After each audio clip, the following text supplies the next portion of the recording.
Assalamualaikum warahmatullahi wabarakatuh. Waalaikumsalam warahmatullahi wabarakatuh. Alhamdulillahillazi anzala al-Qur'an hudan lin-nasi wa bayyinatin minal huda wal furqan. Wassalatu wassalamu ala asyrafil anam wa ala alihi wa ashabihil kiram, amma ba'du. Saudara-saudara kaum muslimin rahimakumullah. Setiap penganut agama di dunia ini mempunyai sesuatu kitab yang dianggapnya sebagai kitab suci. Orang Hindu punya kitab Weda. Orang Buddha punya kitab Tripitaka. Yahudi mempunyai Taurat. Nasrani mempunyai Injil. Penganut Konghucu punya kitab Tao Te Ching. Orang Majusi punya kitab Zen Avesta. Orang Kebatinan punya kitab Serat Centani, Hidayat Jati, Darmo Gandul, atau Gatoloco. Sementara kita umat Islam oleh Allah diberikan Al-Quranul Karim. Mengapa kita yakini Quran ini sebagai kitab suci? Pertama, ia bebas dari intervensi dan investasi manusiawi. Ia sepenuhnya, baik isi maupun redaksi, adalah produk dari Allah Subhanahu wa ta'ala. Kita yakini Quran kitab suci karena sampai hari ini belum ada seorang pun yang sanggup membuat seperti itu. Suatu kitab hanya dinamakan suci kalau dia bersih dari investasi dan intervensi manusia. Al-Quran ini sejak turunnya 14 abad yang lalu telah menantang. Wa in kuntum fi raibim mimma nazzalna ala abdina fa'tu bi suratin min misli. Apabila kamu ragu-ragu terhadap kebenaran Quran yang kami turunkan kepada hamba kami Muhammad, atau kamu menyangka Quran itu cuma bikinan Muhammad saja, cobalah kamu buat satu surah saja semacam Al-Quran. Apabila kamu tidak mampu melakukannya seorang diri, wada'u syuhada'akum, ajak seluruh teman-temanmu. Sejak tantangan ini turun 14 abad yang lalu, sampai hari ini, tidak seorang pun yang sanggup membuat satu surah saja semacam Al-Quranul Karim. Barangkali belum pernah ada yang coba-coba. Sudah. Di antaranya apa yang dilakukan oleh Musailamah Al-Kadzab. Dia mencoba membuat satu surah semacam Al-Quran yang kalimatnya sudah berbentuk bait-bait syair, tapi isinya jauh panggang daripada api. Yang kedua, kita yakini Quran sebagai kitab suci karena isi dan ajarannya sesuai dengan fitrah manusia. Suatu kitab dinamakan suci kalau ajarannya sejalan dengan fitrah manusia. Misalnya, manusia secara fitrah, kalau dia laki-laki, normal nafsu kepada perempuan, itu fitrah. Perempuan suka kepada laki-laki, itu fitrah. Kalau ada kitab suci, tapi melarang manusia untuk kawin, kesuciannya perlu diselidiki. Quran kitab suci sejalan dengan fitrah manusia, maka ia menganjurkan manusia yang mampu untuk melangsungkan perkawinan. Contoh lain, secara fitrah manusia perlu makan. Kalau ada kitab suci yang melarang manusia puasa saja siang malam terus menerus, itu kan sama juga nyuruh orang mati.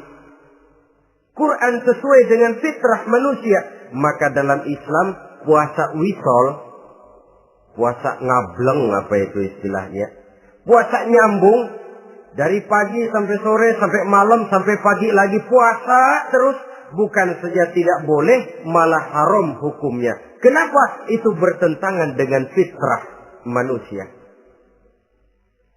Yang ketiga, kita yakini Quran sebagai kitab suci karena isinya tidak kontroversial.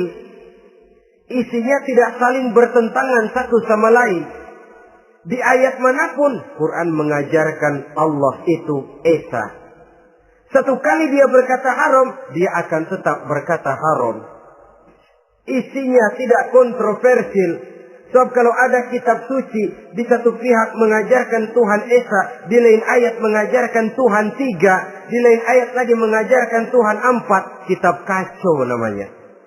Bagaimana suatu kitab bernama suci kalau isinya kontroversial satu dengan lainnya? Dari 3 kriteria inilah kita yakini Quran sebagai kitab suci. Masalah yang akan kita bicarakan pada pertemuan kita kali ini, bagaimana sikap kita terhadap Al-Quranul Karim sebagai kitab suci.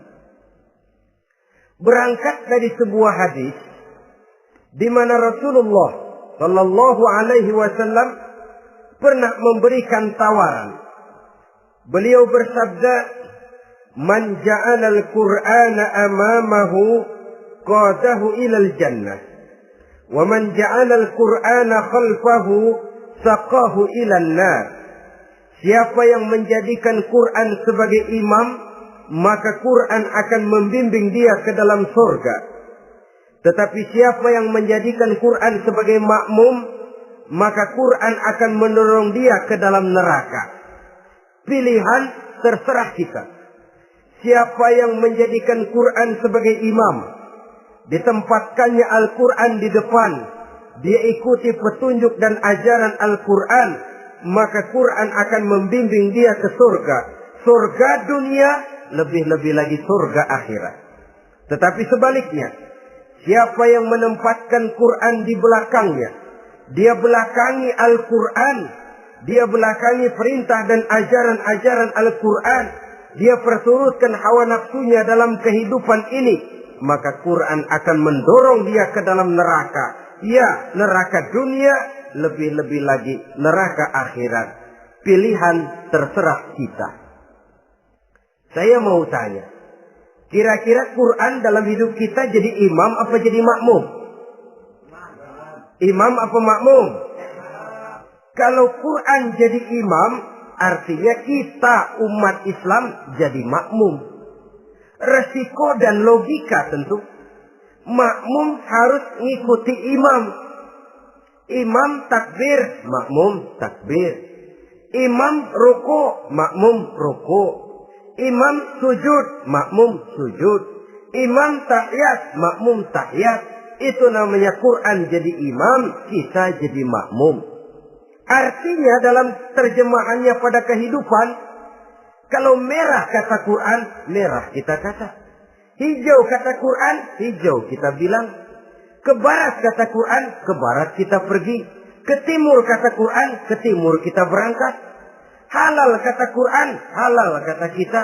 Haram kata Quran, haram kita bilang. Itu Quran imam, kita makmum. Nyatanya kadang-kadang kontras. Nyatanya kadang-kadang paradok.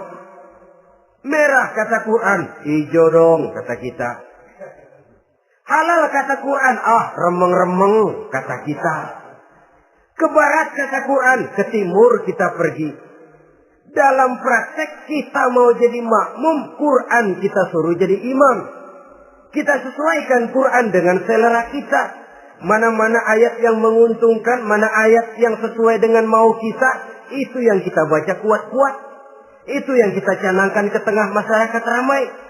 Tapi manakala Quran itu bertentangan dengan nafsu kita, bertentangan dengan gaya dan kepribadian kita, kita umpetin itu Quran.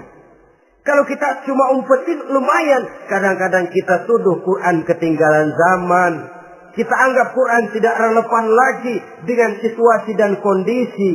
Kalau sudah begitu, sudah menyeberang terlalu jauh namanya. Saudara-saudara kaum muslimin rahimakumullah. Inilah makna hadis Nabi yang diriwayatkan dari Imam Ali bin Abi Thalib, bersabda Rasul, "Man qara'al Qur'ana fastazharahu fa ahalla halalahu wa harrama haramahu adkhalahul jannah."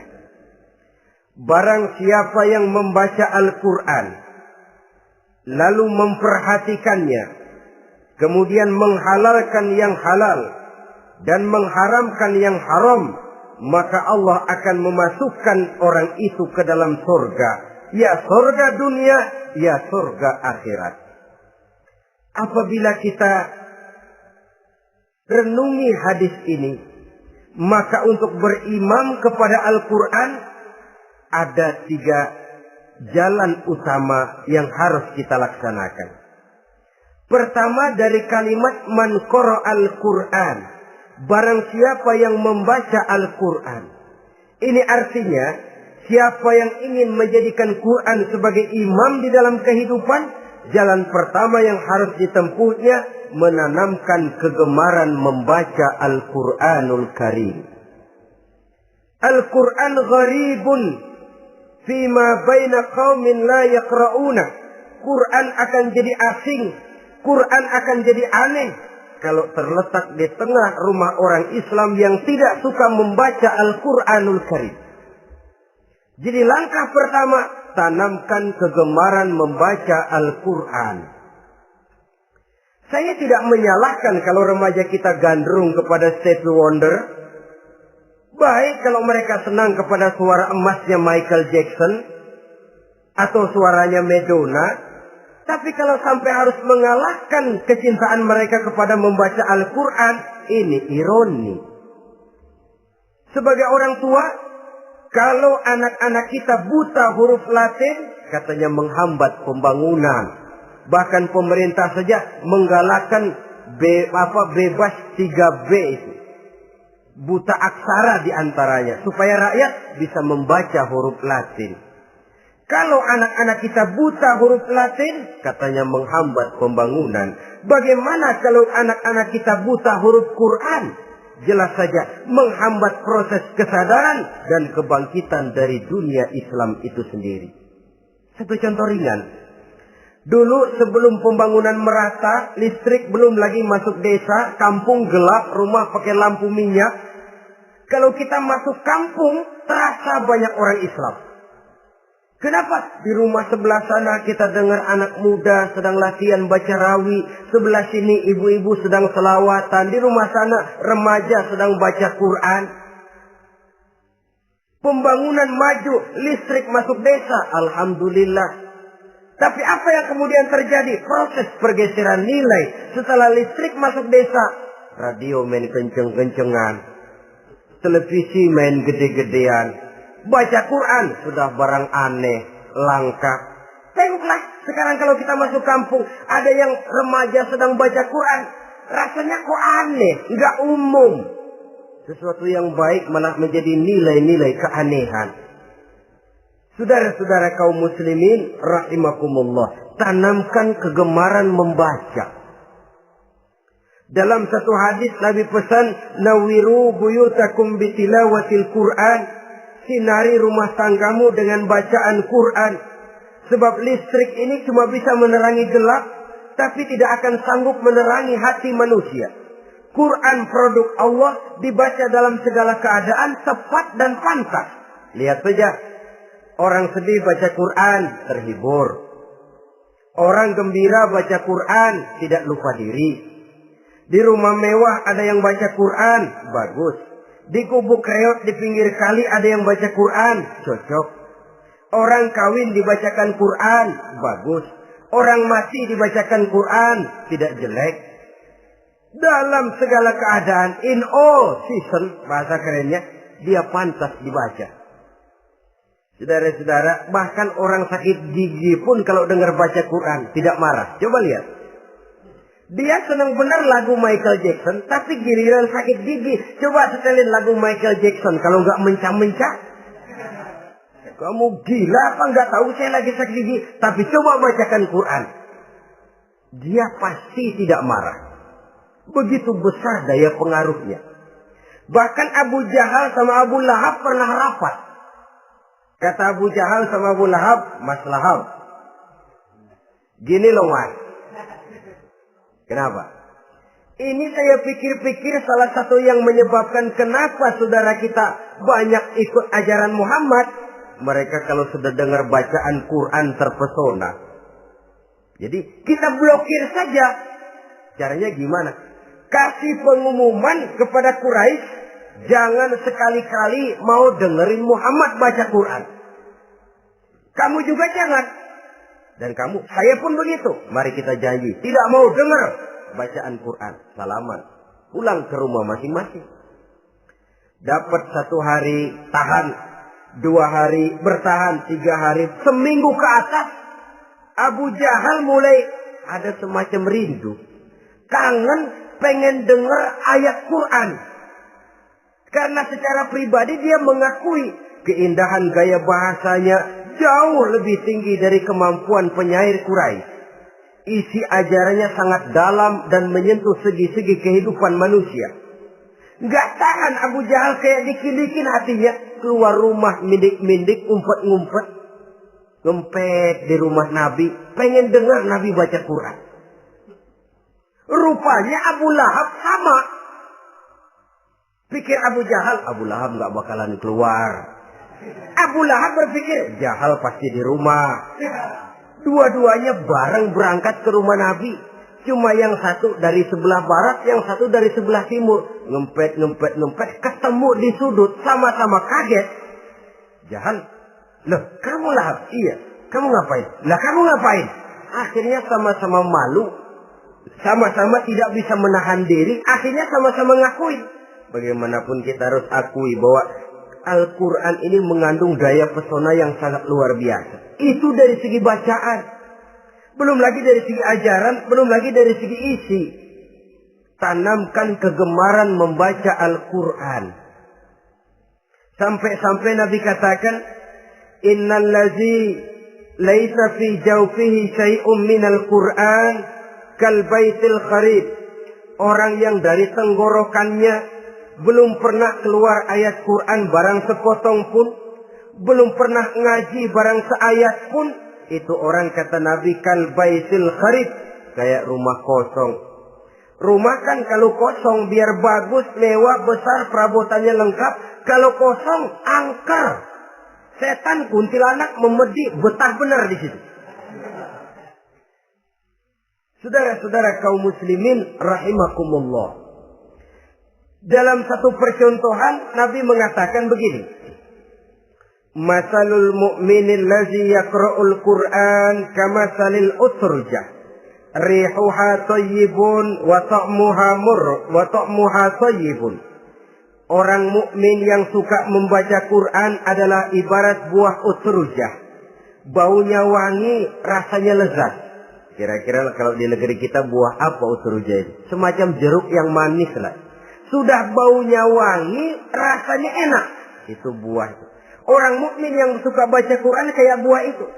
Baunya wangi, rasanya enak. Artinya syiarnya hidup, isinya memang orang mukmin. Sebaliknya, wa masalul mu'minil ladzi la yaqra'ul Qur'an kamasalit tamrah la riha laha wa ta'muha hulwun. Orang mukmin yang tidak suka baca Quran kayak korma. Rasanya emang manis, cuman kagak ada baunya. Artinya apa? Syiarnya kurang. Kalau orang belum tapi kenalkan kagak mau makan korma. Kenapa? Nggak ada baunya. Daya tariknya kurang walaupun rasanya enak. Kalau daya tariknya nggak ada, kan nggak ada iklannya, tidak ada syiarnya. Itu orang mukmin yang tidak suka membaca Quran. Ibarat buah, nggak ada baunya, walaupun rasanya enak. Orang kurang tergerak, kurang syiar, kurang daya tarik. Sebaliknya, wa masalul munafiq allazi yaqra'ul Quran kamasalir raihanah. Rihuha thayyibun wa ta'muha murrun. Orang munafik yang suka baca Quran seperti buah raihanah. Apa itu? Baunya wangi, rasanya pahit. Orang munafik baca Quran kayak buah itu. Baunya sih enak, cuman rasanya pahit. Ya munafik baca Quran. Siarnya sih lumayan, daya tariknya hebat, isinya munafik.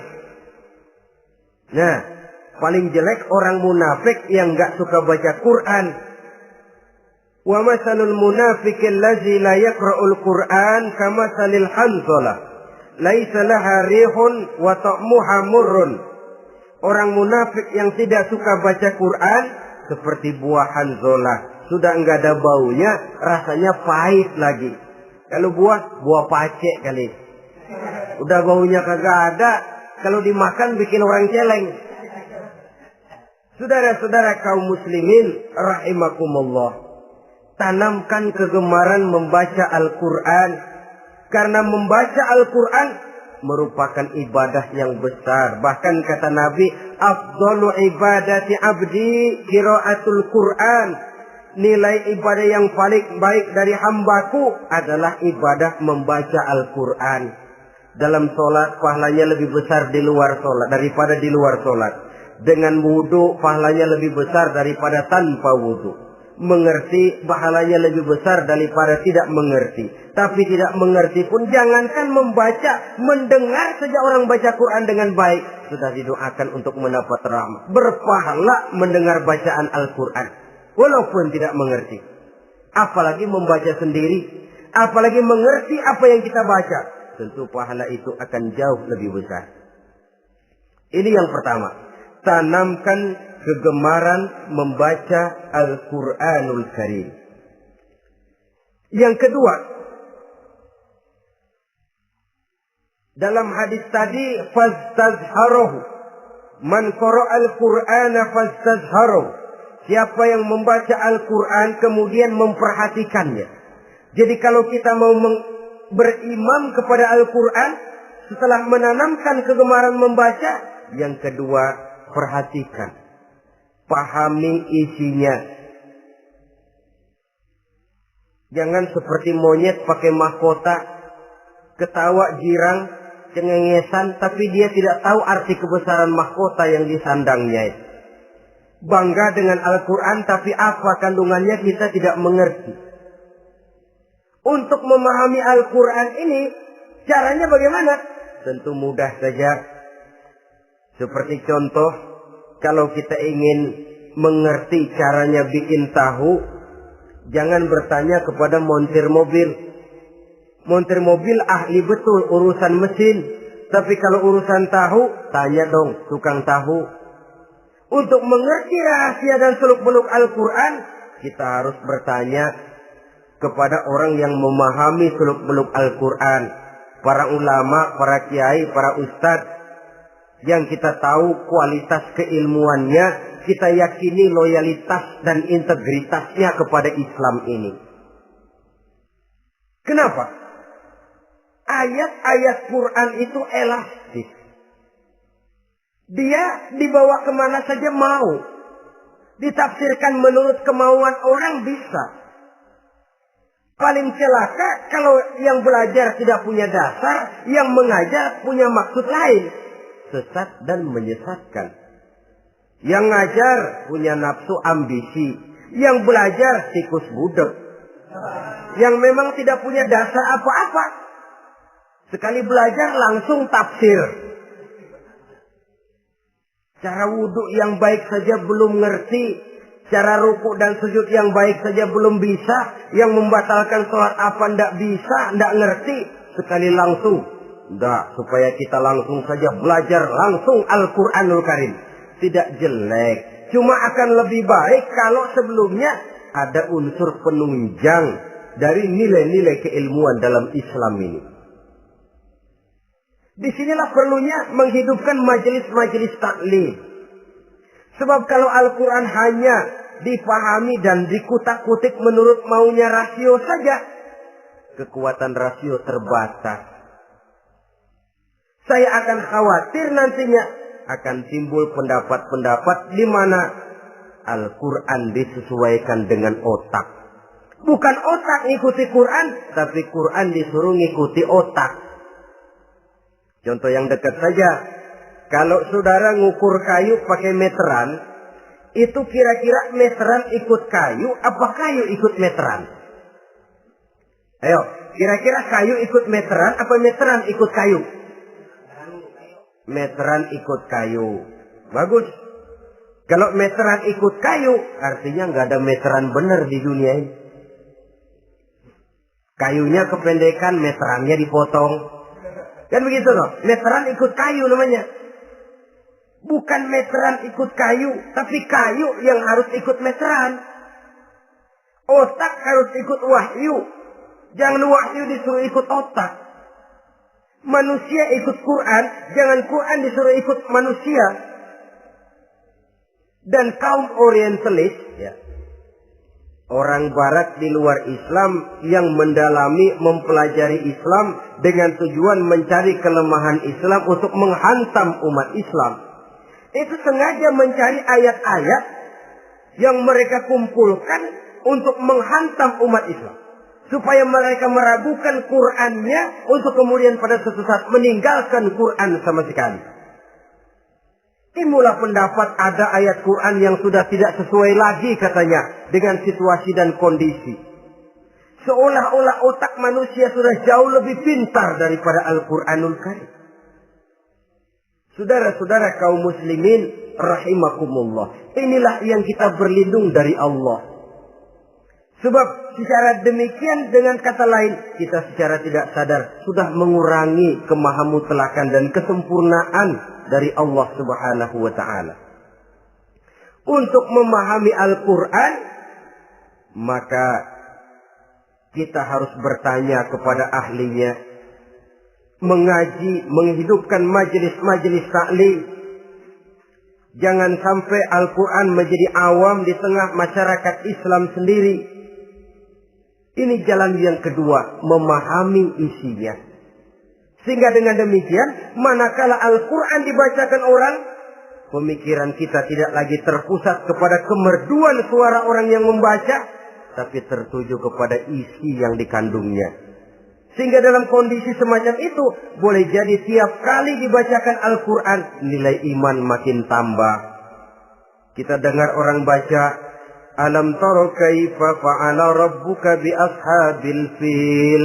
Terbayang oleh kita bagaimana Raja Abrahat dengan pasukannya mau menghancurkan Ka'bah.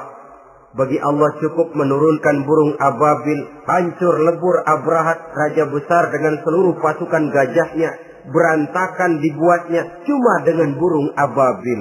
Allah Maha Besar, Allah Maha Kuasa. Tambah iman. Kalau tidak, ya seperti yang banyak terjadi. Quran menceritakan azab, kita malah kesenangan. Walakum azabun alim. Kamu akan mendapat azab yang pedih. Kita teriak di pojokan, toyib, toyib. Allah, alhamdulillah. Digambarkan azab malah baik-baik. Bahwa kita suka, kita gemar kepada bacaan Quran dengan suara yang merdu, alhamdulillah. Akan lebih baik lagi kalau kita mengerti apa yang dibacanya. Sebab perintah membaca tersirat makna perintah untuk memahami. Perintah memahami tersirat makna untuk mengamalkan. Dengan kata lain, kita hanya bisa mengamalkan Quran dengan baik kalau kita mengerti isinya. Kita hanya bisa mengerti isinya kalau kita rajin membacanya. Baik membaca yang tersirat, baik membaca yang tersurat dengan petunjuk para alim ulama, para kiai, dan orang-orang yang ahli di bidang itu. Saudara-saudara kaum muslimin rahimakumullah. Inilah jalan kedua. Upayakan memahami isinya. Hidupkan kajian-kajian agama. Hidupkan majelis-majelis taklim. Jangan sampai Al-Quran asing di hati kita sendiri. Jangan sampai kita awam terhadap makna kandungan dan ajaran Al-Quran. Sementara kita yakini bahwa dialah yang akan bisa membimbing kita menuju kebahagiaan sejak dari dunia sampai ke akhirat nanti. Jalan ketiga untuk berimam kepada Al-Quran, setelah menanamkan kegemaran membaca, lalu berupaya memahami isinya, yang ketiga adalah mengamalkannya dalam kehidupan sesuai dengan kemampuan yang kita miliki. Quran tidak akan membawa berkah Kalau ajaran yang terkandung di dalamnya kita baca, tapi kemudian kita injak-injak dalam praktek kehidupan. Quran mengatakan riba haram, tapi praktek kita dalam hidup malah senang betul kepada riba. Quran mengajarkan jagalah kesatuan persatuan dan ukhuwah Islamiyah. Praktek yang kita lakukan malah centang perenang, malah saling bertolak belakang, malah kadang menjegal kawan seiring, menggunting dalam lipatan, ramai kita dengan kita. Lalu kelemahan pun menjadi kenyataan di mana-mana.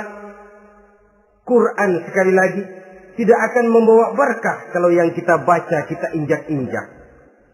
Tentang pengamalan Al-Quran ini, Allah Subhanahu wa ta'ala mengklasifikasi manusia dalam firman-Nya. Tsumma awrasna al-kitaba allazina istafaina min ibadina. Kemudian kami wariskan Al-Quran ini kepada hamba-hamba kami yang kami pilih. Ya Allah, coba saja kita lihat ayat ini. Quran kitab pilihan, diberikan kepada umat pilihan, yaitu kita-kita ini. Lalu bagaimana umat pilihan ini setelah menerima Al-Quran? Terbagi dalam 3 kelompok besar. Pertama kata Allah, فَمِنْهُمْ ظَالِمٌ لِنَفْسِهِ.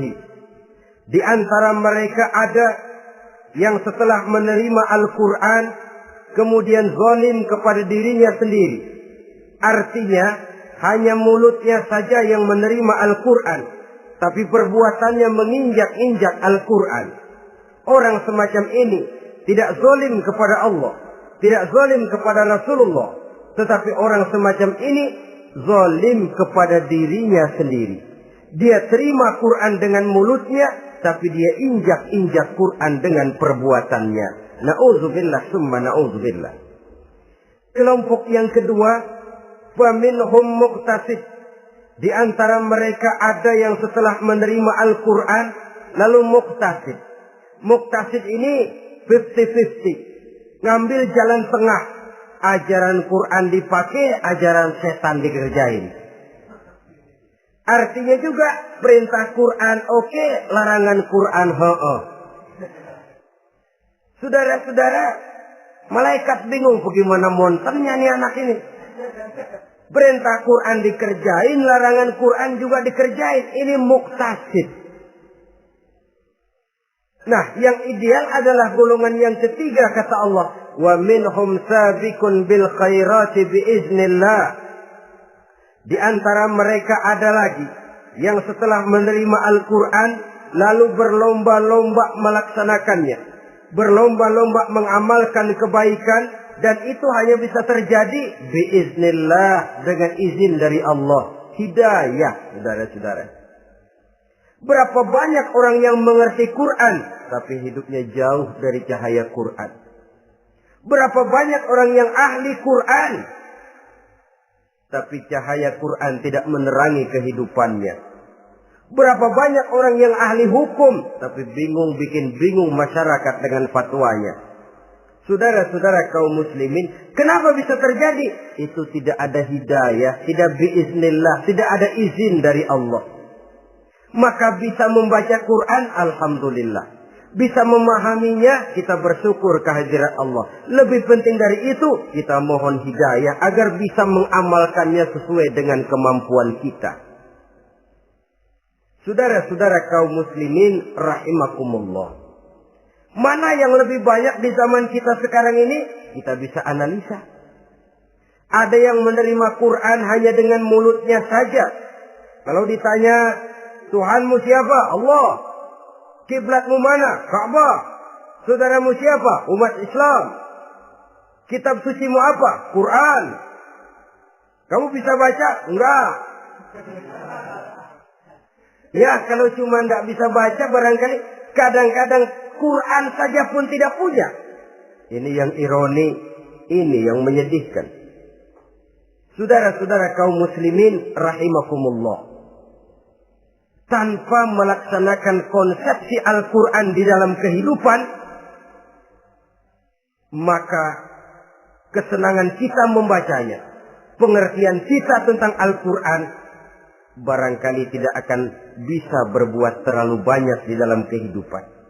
Maka sekarang ini sudah ada terjemahan Quran dalam bahasa Indonesia, dalam bahasa daerah, dalam bahasa Inggris, Belanda, bahkan Jerman, yang masih harus terus dan selalu ditingkatkan terjemahan Quran di dalam kehidupan. Dengan kata lain, kita umat Islam menunggal dengan Quran kita. Jangan cuma jadi kebanggaan Islam tinggi, tidak ada yang lebih tinggi dari Islam. Quran kitab suci, tidak ada yang bisa menandinginya. Qurannya, tapi umatnya, kadang-kadang kita ini jauh panggang daripada api. Kita bersyukur musabaqah tilawatil Quran dihidupkan dengan biaya bermiliar rupiah. Sejak dari tingkat kelurahan, kecamatan, wali kota, provinsi, sampai kepada tingkat nasional. Untuk menanamkan kegemaran membaca Quran. Setelah itu, hendaknya diadakan peningkatan dengan upaya memahaminya. Sehingga pada suatu saat, boleh kita adakan musabaqah pengamalan Quran. Hadiahnya sudah langsung dari Allah sendiri. Ini yang kita perlu berlomba. Berlomba mengamalkan ajaran Quran. Sabiqun bil khairat. Berlomba mengamalkan ajaran-ajaran Al-Quranul Karim.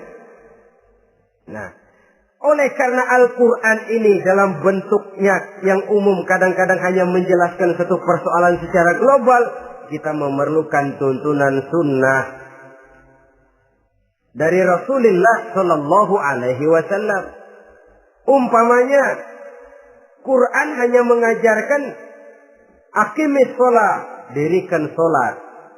Caranya bagaimana? Tidak ada cara sholat dalam Quran.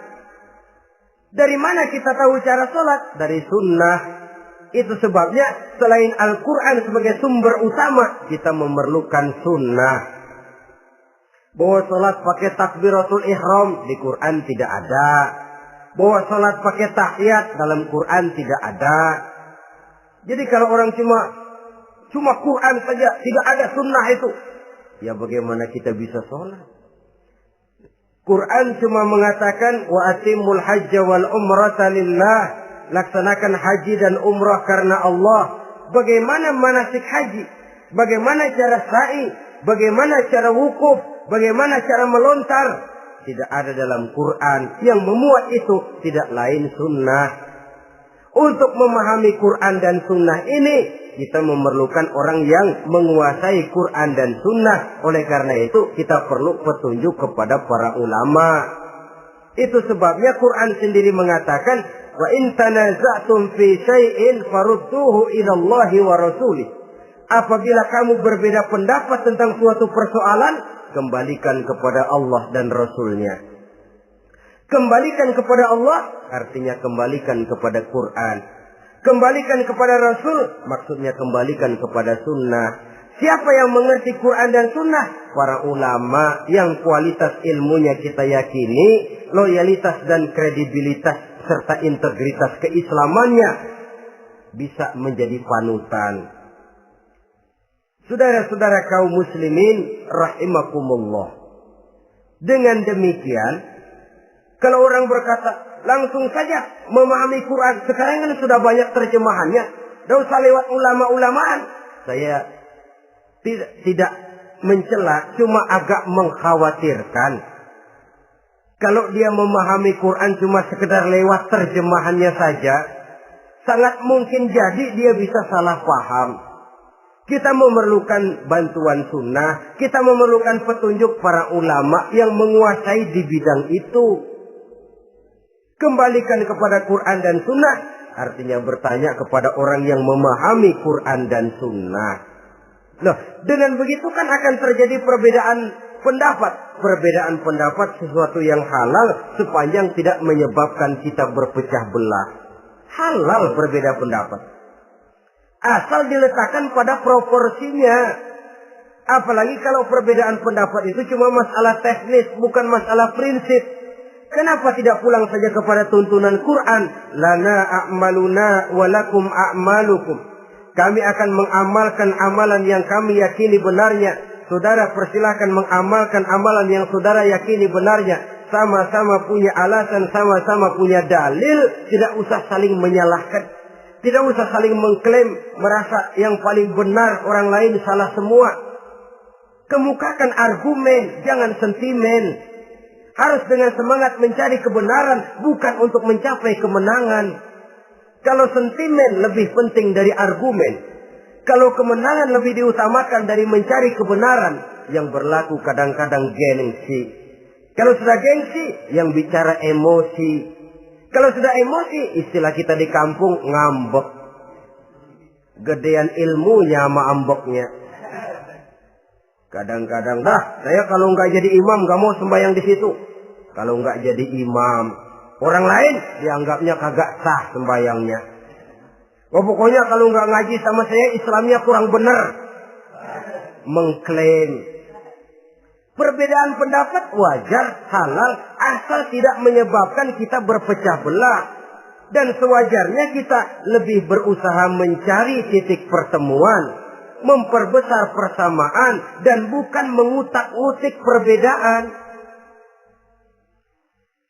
Kadang-kadang inilah penyakit kita nih. Satu kunut, satu tidak sembahyang subuhnya. Bisa RT. Satu usoli, satu tidak, bisa RW. Satu azan sekali Jumatan, satu dua kali, bikin masjid lagi. Kenapa bukan persamaannya yang dicari? Kenapa justru perbedaannya yang diperbesar? Yang masalah macam ini sampai kiamat tidak pernah selesai. Kan lebih baik kalau kita ditanya orang, Pak, sholat subuh itu pakai kunut apa tidak sih? Kalau saya pakai. Kalau yang tidak pakai kunut bagaimana Pak? Betul, kata yang tidak pakai. Jadi yang pakai kunut betul, betul karena saya pakai kunut. Yang tidak juga betul, betul kata yang tidak pakai.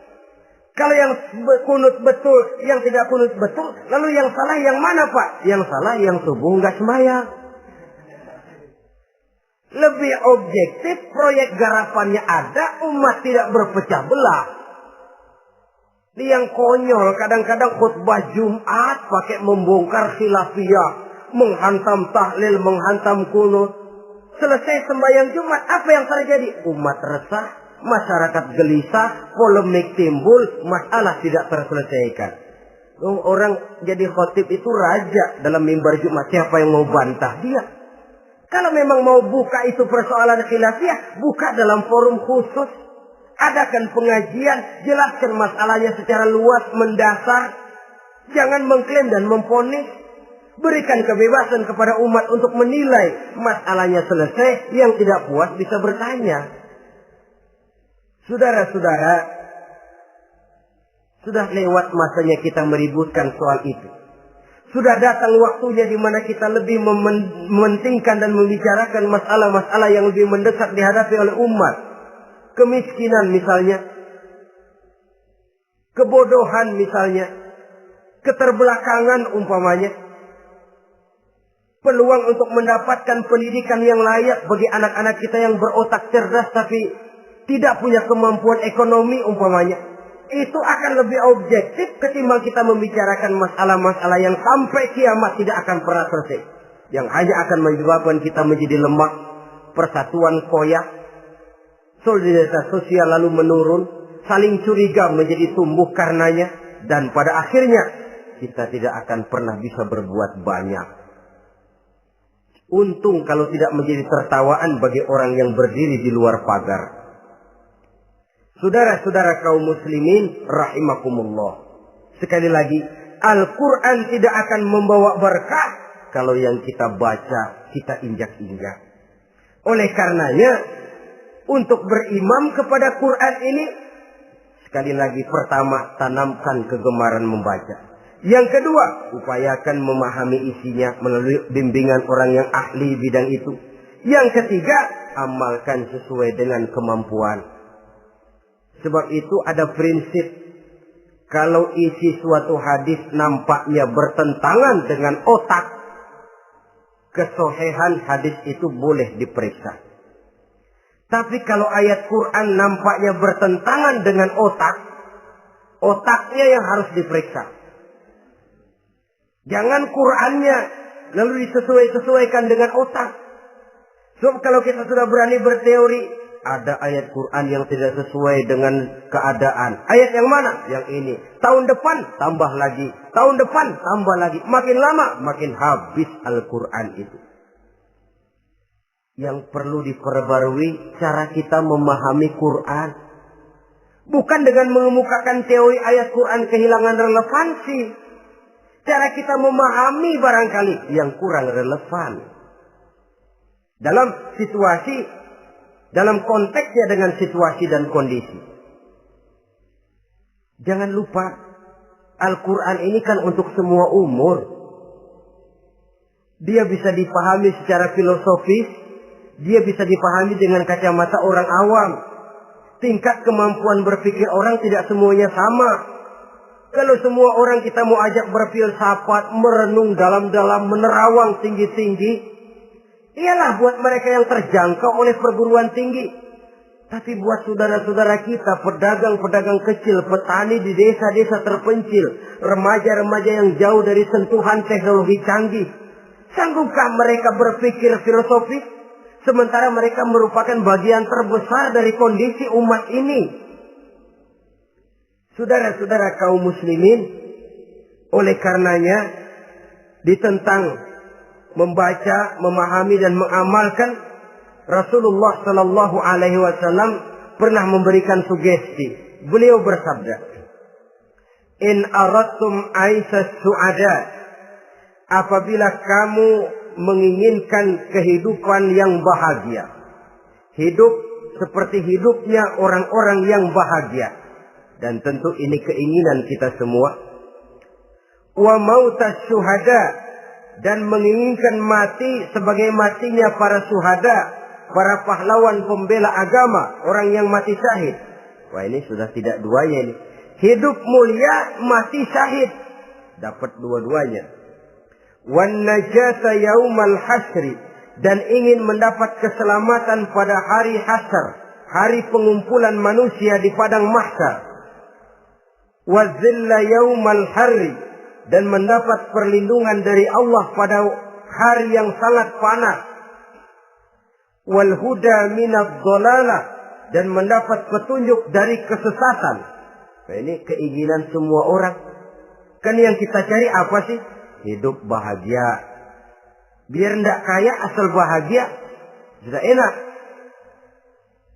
Lalu apa lagi? Matinya sebagai syahid. Kemudian di hari pengumpulan nanti mendapat keselamatan. Lalu pada saat orang lain kepanasan kita mendapat perlindungan.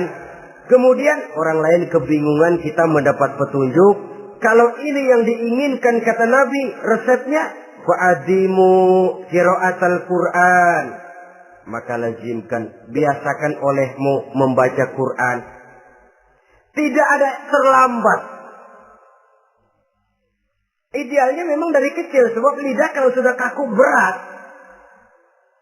Disuruh baca innallaha laghaniyun hamid. Lidahnya berat. Innallaha lampuniyun hamid. Lampuniyun.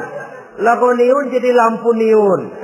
Lidah itu kalau sudah berat ya memang berat. Disuruh baca ya bani Israel. Lidahnya berat. Ya bini Siroil. Jadi ya bini Siroil.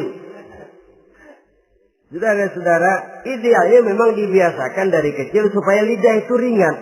Kalau tidak ada istilah terlambat. Saya malu Pak, belajar alif-alifan udah gede. Ya jangan alif-alifan, alif beneran. Alif-alifan kapan bisa ya? Alif beneran yang dipelajari. Tidak ada istilah terlambat, tidak ada istilah malu untuk belajar Al-Quran ini. Saudara-saudara kaum muslimin rahimakumullah. Ini sugesti untuk menanamkan kegemaran membaca. Lalu sugesti untuk memahaminya. Tentu banyak ayat, banyak hadis. Mengapa tidak di antara kamu sekelompok orang yang berangkat untuk memperdalam, memahami agama. Falaula nafaro min kulli firqatin minhum ta'ifatun liyatafaqahu fid din. Di tengah kelompok orang yang berangkat belajar teknologi canggih, di tengah grup orang yang mendalami ekonomi, di tengah kelompok orang yang membidangi hukum, di tengah kelompok orang yang sibuk meneliti ilmu-ilmu kedokteran, mengapa tidak ada kelompok orang yang secara takhasus liyatafaqahu fid din, mendalami agama ini, mendalami Quran ini, harus ada. Lalu sugesti untuk mengamalkan Al-Quran kelihatan dari peringatan Allah yang kita bisa temukan pada surah Toha ayat 124 sampai dengan 127. Wa man a'rada an zikri, barang siapa yang berpaling dari peringatanku, kata Allah, barang siapa yang berpaling dari Al-Quran ini, dia terima Al-Quran, dia imani Quran, tapi dia berpaling dari ajarannya, dia injak-injak apa yang seharusnya dia amalkan, dia perturutkan hawa nafsunya, maka kata Allah, fa inna lahu ma'isyatan dhanka, dia akan diberikan satu penghidupan yang sempit. Inna lillahi wa inna ilaihi raji'un. Diberikan hidup yang sempit. Kalau hidup sudah terasa sempit, bagaimanapun luasnya rumah, sempit. Kalau hidup sudah terasa sempit, bagaimanapun banyaknya harta, sumpek. Kalau sudah hidup ini terasa sempit, bagaimanapun luasnya pergaulan, tidak ada tempat kita bertanya, melarikan persoalan, membagi rasa. Siapa yang berpaling dari Quran, dia akan diberikan penghidupan yang sempit. Bukan dagangnya tidak untung, bukan kerjanya tidak digaji, tapi kesempitan hati lebih bahaya loh dari kesempitan ekonomi. Itu di dunia. Di akhirat, wa nahsyuruhu yaumal qiyamati a'ma. Di akhirat nanti dia akan dikumpulkan oleh Allah dalam keadaan buta. Ya Allah, ya Rasul. Padahal ke akhirat kita baru tumben. Sekali ke akhirat buta. Masya Allah. Di tempat kita lahir saja, kalau tadinya kita melihat, tahu-tahu menjadi buta, kita bingung. Padahal jalan sudah pernah kita lihat, arah sudah pernah kita tahu. Bagaimana di padang mahsyar nanti? Kemana jalan yang akan ditempuh? Kepada siapa kita hendak bertanya? Mana teman, mana istri, mana anak? Buta pula kita. Satu kesengsaraan yang merupakan puncak kesengsaraan. Dikala itu orang yang semacam tadi protes. Rabbi, lima hasyartani a'ma wa qad kuntu basira. Wahai Allah, kenapa hari ini saya dikumpulkan dalam keadaan buta? Padahal ketika di dunia dulu saya melihat, saya menyaksikan gunung yang menjulang tinggi ke angkasa. Saya melihat lautan yang luas terhampar biru membentang. Saya saksikan tanah, sawah luas menguning. Saya saksikan keindahan alam. Di dunia saya melihat Allah. Kenapa sekarang saya dikumpulkan dalam keadaan begini? Protes dia, tidak terima dia. Allah jawab, kadzalika atatka ayatuna fanasitaha. Kata Allah, begitulah memang. Dahulunya waktu di dunia telah datang ayat-ayat kami kepadamu. Telah turun Al-Quran. Telah datang agama. Fanasitaha. Tapi kamu lupakan dia. Kamu lupakan Quran. Kamu lupakan Islam. Datang ayat, turun Quran, turun agama. Kamu belaga pilon. Kamu belaga enggak tahu. Wa kadzalikal yauma tunsa. Maka hari ini pun begitulah kamu dilupakan. Sebagaimana dulu waktu di dunia, kamu telah melupakan ayat-ayatku, melupakan kitabku, melupakan ajaran-ajaranku. Hari ini kamu pun dilupakan. Seolah-olah Tuhan cuma nggak bilang, mereka protes, Tuhan, kenapa saya buta padahal di dunia saya ngelihat. Kata Tuhan, kalau bahasa kita, lu rasain. Lu sih, kenapa dulu di dunia? Pura-pura nggak lihat. Kenapa waktu di dunia? Pura-pura nggak tahu. Kenapa waktu di dunia? Kamu lupakan Quran. Maka hari ini pun engkau kami lupakan. Wa kadzalikal yauma tunsa. Wa kadzalika najzi man asrafa walam yu'min bi ayati rabbih wal azabul akhirati asad wa abqa.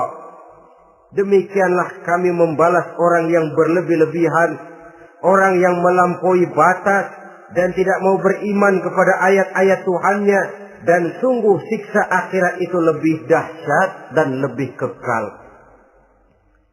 Siksa dunia mungkin kelaparan, kekurangan ekonomi, kekurangan pakaian, tapi berapa hari paling lama seumur manusia? 70 tahun umur kita, ya paling lama begitulah. Tapi siksa akhirat, kesengsaraan akhirat, kesengsaraan neraka, asyaddu wa abqa, lebih dahsyat dan lebih kekal. Di zaman sekarang orang bukan cuma berbuat potong kompas, berpikir pun potong kompas, berpikir pun ngambil jalan pintas.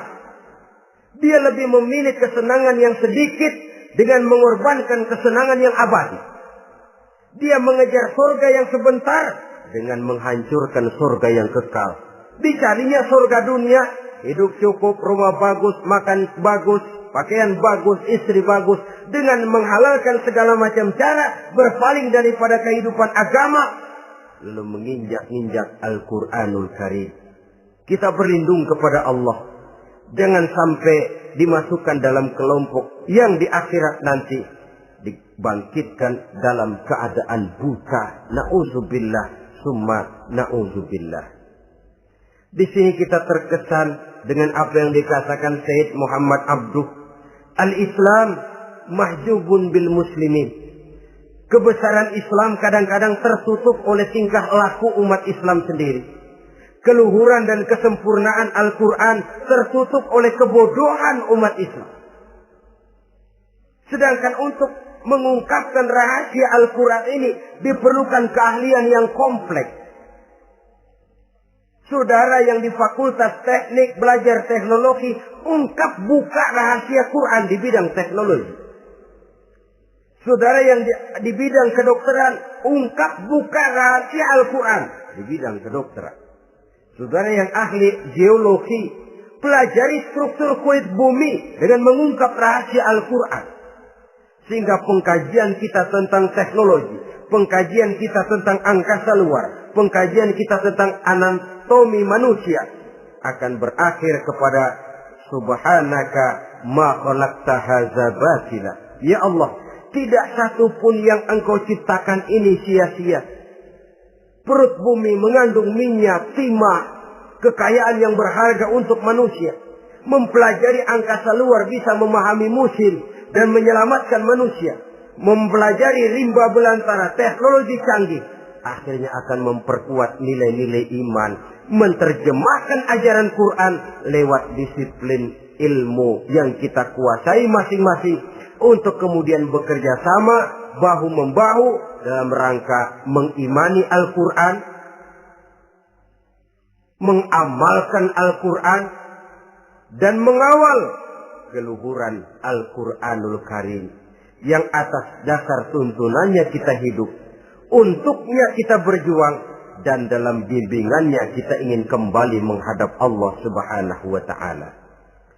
Inilah pertemuan yang singkat ini. Mudah-mudahan kita diberikan kekuatan oleh Allah untuk berimam kepada Al-Quran, menjadikannya sebagai pedoman utama di dalam kehidupan kita.